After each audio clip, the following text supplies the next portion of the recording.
السلام علیکم ورحمۃ اللہ وبرکاتہ۔ ان الحمد للہ رب العالمین والصلاة والسلام على سید المرسلین، اما بعد فاعوذ باللہ من الشیطان الرجیم، بسم اللہ الرحمن الرحیم۔ یا ایہا الذین آمنوا اتقوا اللہ وقولوا قولا سدیدا، اللهم صل على سيدنا محمد وعلى آل سيدنا محمد وبارك وسلم۔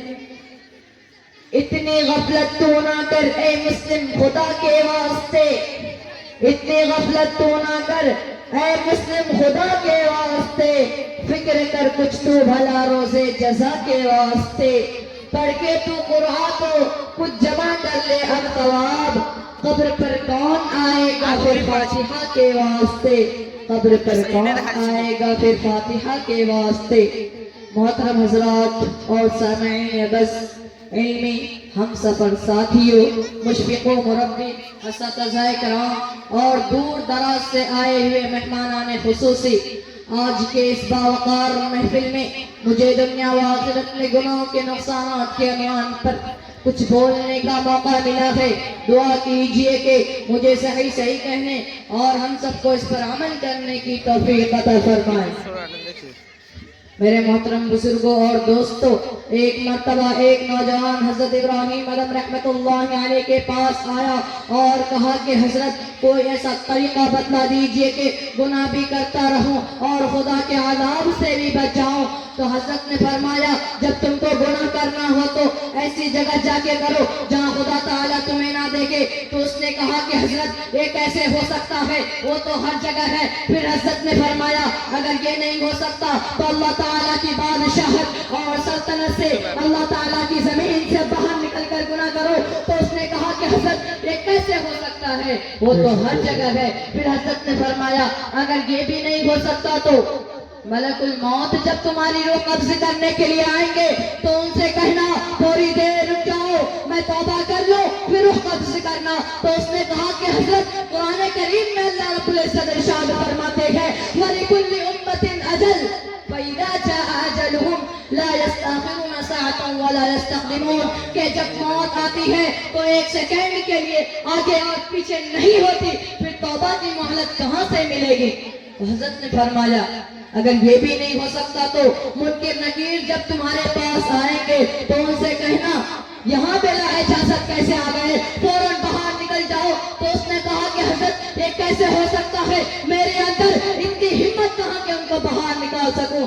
تو حضرت نے فرمایا اگر یہ بھی نہیں ہو سکتا تو کل قیامت کے دن تمہارا نامہ اعمال خدا تعالیٰ کے سامنے پیش کیا جائے گا اور اللہ رب العزت اپنے فرشتوں کو یہ حکم دے گے کہ اسے گھسیٹ کر جہنم میں بھیج دو۔ تو اللہ رب العزت کے سامنے ضد کر کے کھڑے ہو جانا کہ میں تو جہنم میں نہیں جاؤں گا۔ تو اس نے کہا کہ حضرت میری کیا مجال کہ اللہ سے ضد کروں۔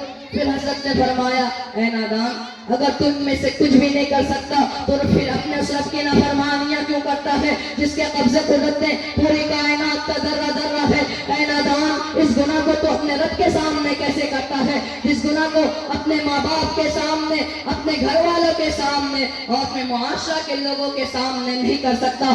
افسوس کہ آج تجھ کو لوگوں کا خوف تو ضرور ہے مگر خدا کا خوف نہیں۔ افسوس کہ آج تجھ کو اس بات کا خوف تو ضرور ہے کہ لوگ کیا کہیں گے مگر اس بات کا خوف نہیں کہ جب تو اس گناہ کو کر لے گا تو تیرا رب تیرے ساتھ کیا کرے گا۔ جس رب نے گناہ کرنے کے پاداش میں قوم عاد و ثمود کو آندھی اور طوفان کے ذریعہ پٹک پٹک کر مارا، جس رب نے گناہ کرنے کے پاداش میں قوم نوح کو سیلاب میں ڈبا کر مارا، جس رب نے گناہ کرنے کے پاداش میں قوم لوط کو زمین سے آسمان اور آسمان سے زمین پر دے مارا، جس رب نے گناہ کرنے کے پاداش میں فرعون کو سمندر میں غرق کر دیا، جس رب نے گناہ کرنے کے پاداش میں قارون کو اس کے خزانے کے ساتھ زمین میں دھسا دیا، جس رب نے گناہ کرنے کے پاداش میں ابو لہب اور ابو جہل کو دنیا میں بھی ذلیل و رسوا کر دیا، جس رب نے ابرہا کے لشکر کو ابابیل کے ذریعہ تہس نہس کر دیا، وہی خدا آج بھی موجود ہے، وہی قدرت و طاقت اس کے ساتھ آج بھی موجود ہے، وہی خدا آج ہمارے ساتھ وہی سب کچھ کر سکتا ہے جو اس نے پچھلی امتوں کے ساتھ کیا۔ آج ہم بعض گناہ کو یہ سوچ کر لیتے ہیں یہ گناہ صغیرہ ہی تو ہے. یاد رکھیے گناہ صغیرہ کی مثال ایک چنگاری کی طرح ہے اور گناہ کبیرہ کی مثال ایک انگارے کی طرح ہے. اور بعض دفعہ ایک چنگاری ہی پوری بستی کی بستی کو جلا کر راکھ کر دینے کے لیے کافی ہوا کرتی ہے.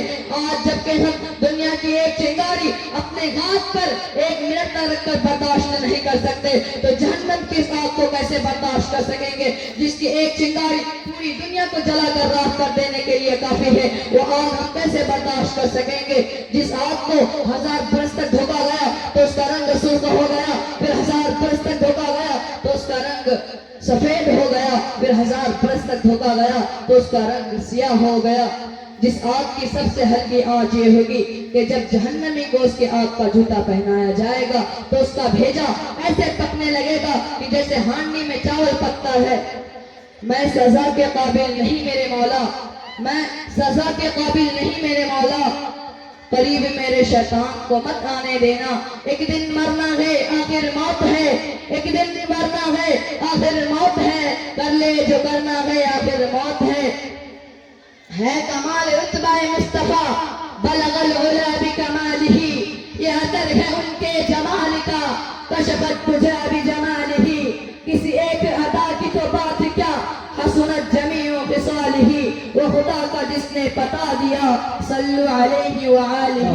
اللہم تقبل منا انکا انت السمیع العلیم وتب علینا انکا انت التواب الرحیم. سبحان ربک رب العزت عما یصفون وسلام علی المرسلین والحمد للہ رب العالمین وما علینا الا البلاغ.